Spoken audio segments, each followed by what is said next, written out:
My name is Scott Neigh, and this is Talking Radical Radio.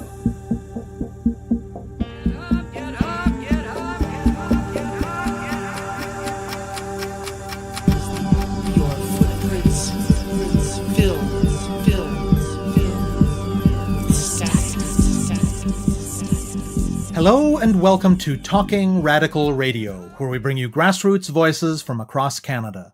We give you the chance to hear many different people who are facing many different struggles, talk about what they're doing, how they're doing it, and why they're doing it, in the belief that such listening is a crucial step in strengthening all of our efforts to change the world.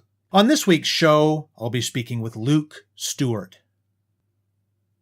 The G7, also known at some periods of its existence as the G6 or the G8, was established as an element of global governance, particularly with respect to the economy, during the turbulent 1970s. In the face of both systemic instabilities and grassroots resistance around the world, it brought together the traditional imperial powers with the goal of re-establishing their dominance and that of their preferred capitalist ways of organizing the planet. By the late 1990s, efforts to establish alternatives had been beaten back in much of the global south with the imposition of neoliberalism, and the G20 was established to allow a handful of the largest and wealthiest countries from the rest of the world to have a seat at the table, though the smaller group continues to meet as well. Opposition to the G7 or G8 and to the G20 is a response, or really many different responses, to the injustices produced by the global order of which they are a part. Growing inequality, colonization, environmental destruction, corporate greed, white supremacy and anti-blackness, war and occupation, injustice towards migrants, and many other forms of exploitation and oppression mark the global capitalism that is pushed by the G8 and the G20 in the 21st century. So when Stephen Harper announced that the G8 summit in 2010 would be in Huntsville, Ontario, and the G20 would meet immediately after in Toronto, many people with many different politics began organizing to express their opposition in the streets. One of those people was Luke Stewart. At the time, Stewart was living in Kitchener-Waterloo, Ontario. He and other activists in his community did lots of work in the lead-up to the summits to build both local awareness of the issues and local capacity to participate in the resistance. They also organized buses to bring people to and from Toronto for the actions.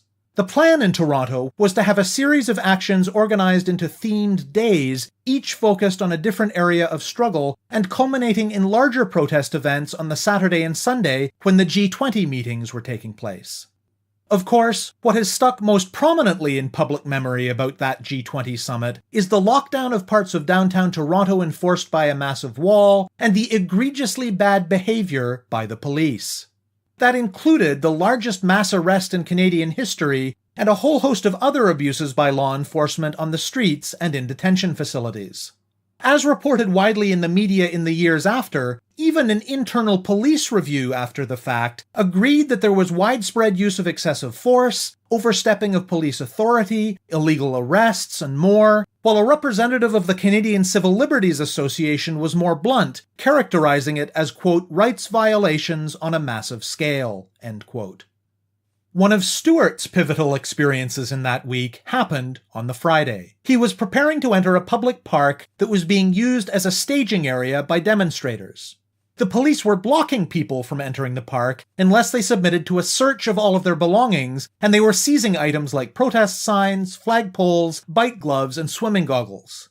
Stewart had been very involved in organizing Know Your Rights workshops before the summit, and he understood these actions to be beyond the powers of the police. Moreover, he saw it as one element of the ongoing criminalization of dissent, so he asserted his rights and refused to cooperate. Though he was not arrested or detained at that point, his bag was searched without his consent and his goggles were taken. Though he was also part of a mass arrest that took place later in the weekend, it was this interaction at the park that became the focus of his lawsuit against the Toronto police. Stewart and lawyer Davin Charney initiated the lawsuit back in 2011, but due to relentless delaying tactics by the police, the trial did not take place until early 2018. And in July 2018, the judge ruled in favor of the police. Stewart and Charney are appealing that ruling. It has been a long and difficult journey, But Stewart is continuing the fight because he sees such lawsuits as one mechanism among the many that we must use to challenge abusive behaviors by the police and the criminalization of dissent. Victories in the courtroom do not replace victories on the streets, but they can contribute to the conditions that help make victories on the streets more possible. Currently, Stewart is crowdfunding via GoFundMe.com to pay the costs associated with his appeal. I speak with Stewart about the G8 and G20, about his experiences protesting them in Toronto in 2010, and about his lawsuit. My name is Luke Stewart. I was born in Brantford, Ontario. I have since moved to France, where I live with my family. I finished my PhD at the University of Waterloo in 2014, studying the Nuremberg principles of 1950 and their use by draft resistors and military resistors during the Vietnam War. Since moving to France, I've held various jobs. Right now, I currently work at a university. I teach international relations. The G6 was founded officially in 1975. And the G6, which became the G7, are really the traditional imperial powers: the United States, Great Britain, Italy, Germany, Japan, Canada, and France. In 1975, many different things were happening with the crisis in the economy in the traditional imperial powers, with the rise and creation of OPEC, the oil cartel, and also with more and more power being assembled at the United Nations by non-aligned countries in the Cold War. The traditional imperial powers decided to group together as first the G6 and the G7, and the goal was essentially to shore up the capitalist countries in the face of all of these challenges.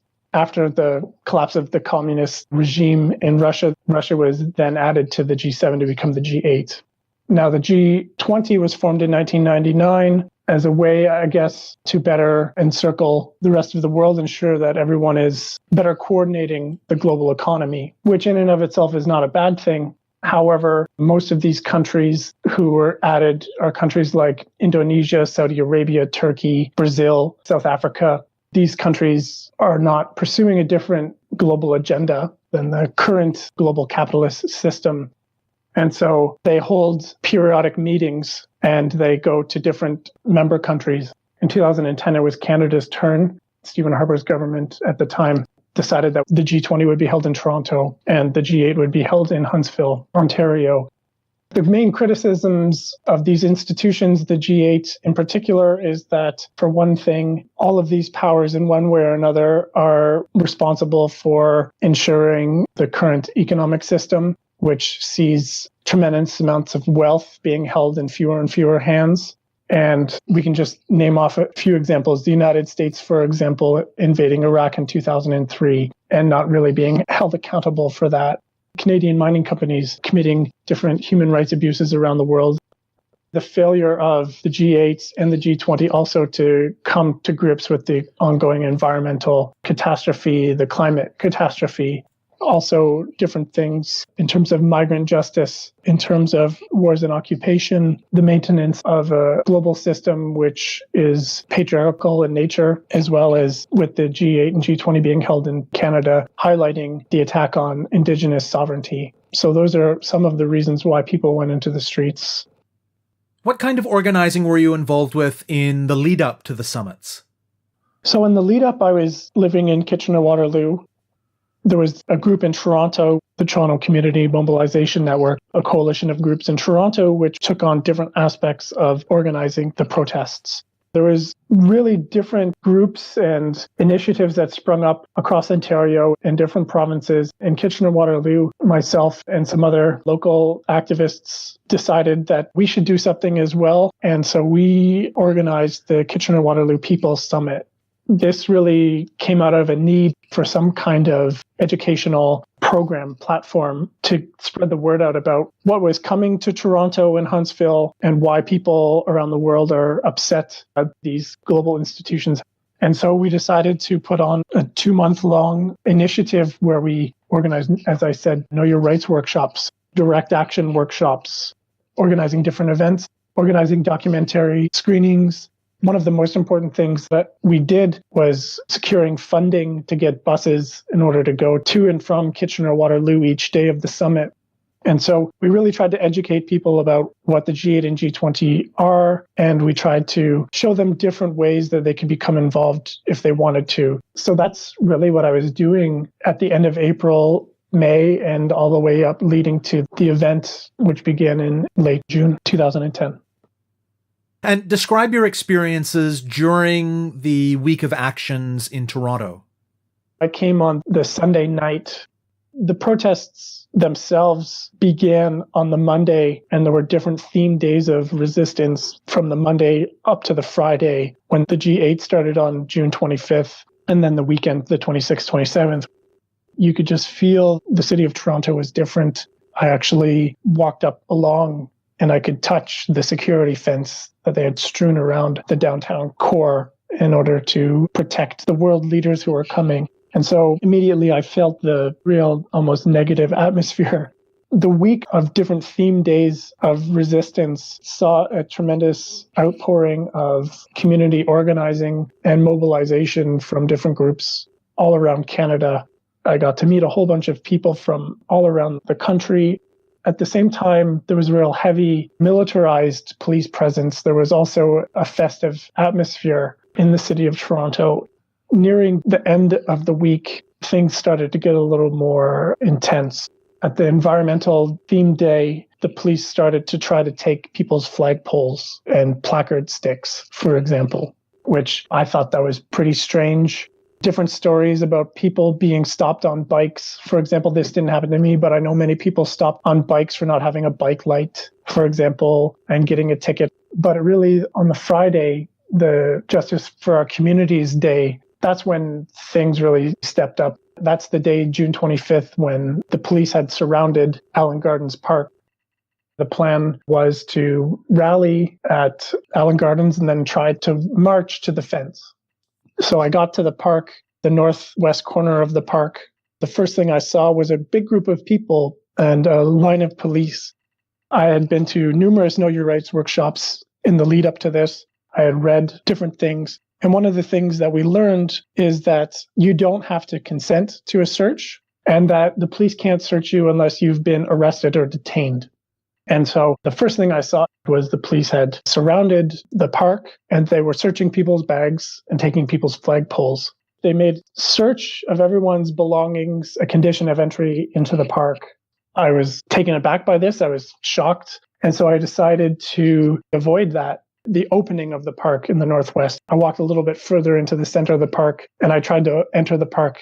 The police approached me, pushed me back and said they needed to look into my bag. I refused. Unbeknownst to me, a videographer, a journalist, started filming about a minute into this interaction with the police. And so there's a video of this event. I just kept maintaining the line that we were told, I kept asking, am I being detained? Am I being arrested? And I kept asking under what authority the police had to search my bag in a public park. I was just trying to go to a demonstration. By this point, there were 3 police officers. The police informed me that they were using the Trespass to Property Act. And I still maintained that even if it's the Trespass to Property Act, I had to be arrested or detained for my bag to be searched. And so this went on. We kept going back and forth. They didn't tell me I was detained or arrested. And so I decided to walk through the police line, at which point they grabbed me, took my bag off me, searched my bag. I wasn't aware of it until somebody in the crowd says, is there a reason why you're taking his swimming goggles? I had swimming goggles in my bag. And you can see on the video that I say, you're taking my goggles so I can't protect myself when you use chemical weapons, when you use tear gas. They took my goggles. I ended up getting let into the park and I demonstrated. I have subsequently learned through my trial, seeing different pictures. Not only were they searching bags, they were searching purses, they were searching baby strollers, they were searching wheelchairs, they were searching coolers. And they were seizing flagpoles, they were seizing sticks for protest signs, they seized bike gloves, they seized drumsticks. We were encouraged to file OIPRD, so that's the Office of Independent Police Review Director, complaint about anything that happened to us at the G20. Other things that happened to me, for example, the next day I was kettled outside of the Eastern Ave Detention Center, and I spent about 18 or 20 hours in that detention center in which I witnessed all different kinds of things. This was one of the complaints. It seemed like what had happened. And I think here he's referring specifically to the incident getting into Allen Gardens Park. Was a violation of Section 2 of the Charter, freedom of assembly. Seemed like a definite violation of Section 8 of the Charter, freedom from unlawful search and seizure. And it seemed like a violation of Section 9 of the Charter, freedom from arbitrary detention or imprisonment. My eventual lawyer, Davin Charney, agreed, and we filed a lawsuit asking for the court to look at this under the Charter of Rights and Freedoms, but also make a declaration of law that the police cannot surround a public park, and that the police cannot make search a condition of entry into a park, and then the seizure of what otherwise would be lawful items. So on the one hand, it's pretty clear that there were lots of things about police behaviour in that week that a lot of different people found really troubling, even far beyond radical circles. But on the other hand, the terrain of struggle that you enter into when you're launching a lawsuit doesn't tend to be one that's particularly favourable to movements. So talk in more detail about why you thought it was strategically and politically important to take the struggle into that terrain, into the courts. My lawyer, this is what he does. He defends people against the police, and he also launches lawsuits against the police who violate people's rights or assault people. So the first reason was I had a lawyer who I trusted and who this is what he does for his career. The second reason is because the violations were so flagrant at the G8 and G20, it seemed like there needed to be some kind of a response in the courts. We can debate if movements can find justice in the courts, but it seemed strategically like the right thing to do, given that many Canadians identify with the Charter. And it seems like if the police have the right to surround a park and search everybody before they come into the park, and then also seize items, we're not talking about guns or knives. We're talking about swimming goggles, bike gloves, flagpoles. It seems like this is the definition of the criminalization of dissent. And if the police can do this, we're not talking about the freedom of speech here. We're talking about, I think, what are even more core fundamental rights. That is the right to be free from unlawful detention or arrest, the right to be free from unlawful search and seizure. These, to me, are even more what define some of the lines drawn between a democracy and a dictatorship. The right to go to a protest without having your bag opened up. And so it seemed like this was the right issue because it potentially affects everybody at any time, whether they want to go to a demonstration or not. And it's not just massive summit demonstrations. It's if you want to protest local environmental injustice, or if you want to do basically anything. The police should not have the right to simply say, I want to look in your bag. I learned also that the Trespass to Property Act, for example, has no search power. So under the act itself, the police have no right to search somebody's belongings. The police have their statutory powers for arresting and searching somebody, but they also have their common law powers. And under common law, they have the right for investigative detention. But under that investigative detention power, there has to be a crime ongoing. There has to be a crime which is already taking place. And that person, in order to be detained and searched, needs to be implicated in that crime. So in other words, just going to a protest at Allen Gardens where there was no crime going on seems to be the definition of making dissent a crime. And I know that politically minded people are thinking, this happens every day in Canada on the streets to marginalized and poor communities, racialized communities, with carding and street checks. And I agree 100% with that. And that's what I've said since day one, that this happens every day on the streets of Canada. And that's one of the reasons why we need to fight against it. And the courts is just one avenue. Give listeners a sense of the key features of your experience of the court process. I launched the lawsuit first in small claims court because that's where my lawyer did most of his litigating. But after I received the OIPRD report in January 2012, which found that the police in my case actually did engage in discreditable conduct and unlawful use of authority, when we got this 30-page report, we decided to move it to the Ontario Superior Court of Justice. that just seemed to give me the backing I needed to continue and actually move to the next stage of the court system. And basically, the whole rest of the story from 2011 until 2018 can be summed up by the legal team for the police basically fighting us at every turn. So when we wanted to go to Superior Court, what would otherwise have been a normal procedure, they fought that. And so what normally might have been a few month process, the police fought us on procedural grounds. So it took us well over a year until October 2013, when the lawsuit was finally able to go to Superior Court. There were a series of other steps along the way, discoveries, and then you had the mediation process and then the pretrial hearing. By that time, I had moved to France and my daughter was born in 2016. So I had looked at the rules, and it seemed to me for both the mediation and the pretrial, I could have made a case that because of my daughter and because of the financial burden, we could do both of those procedures via video conference or telephone. And the police said, no, you can't do that, which extended the process even more. So the trial ended up taking place in February 2018. Without all of the back and forth, the trial probably could have happened in 2015 or 2016. And I think it's a deliberate tactic. It's an expensive process. So it's a way to bleed the plaintiff of resources. And also, the police had refused to release certain evidence through the discoveries process. So that whole process was really extended to the point where it was no longer possible to do it any longer. It can burn you out. And then at the mediation process, you're basically told that if you don't settle, if you go on with the lawsuit and you lose, if there's any cost award, we're going to come after you. If you can't pay the cost award, we're going to try to put you in jail. These are the threats. Essentially, we're going to ruin your life. And what happened at trial? So at trial in February, it was a 7-day trial. I was on the witness stand for a day. We had 2 witnesses combined taking 2 days. And then we had 4 police officers on the stand.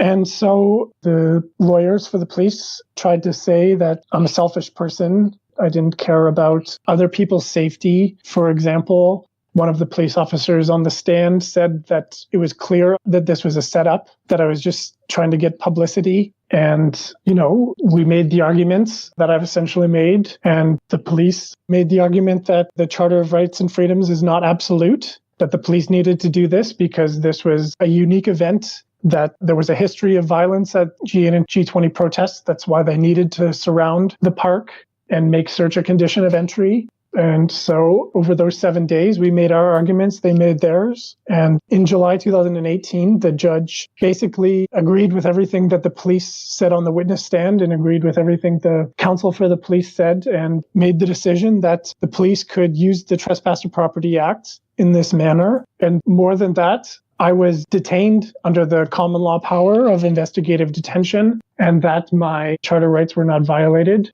that the police were duty-bound to surround the park and make search a condition of entry, and that the seizing of my goggles, the police were justified in doing that.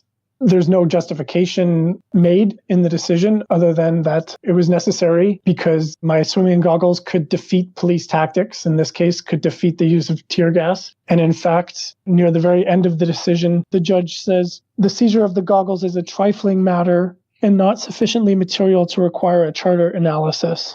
So that pretty much sums up the tenor of the decision. This is all trifling. The police are completely justified in doing what they're doing. We disagree wholeheartedly.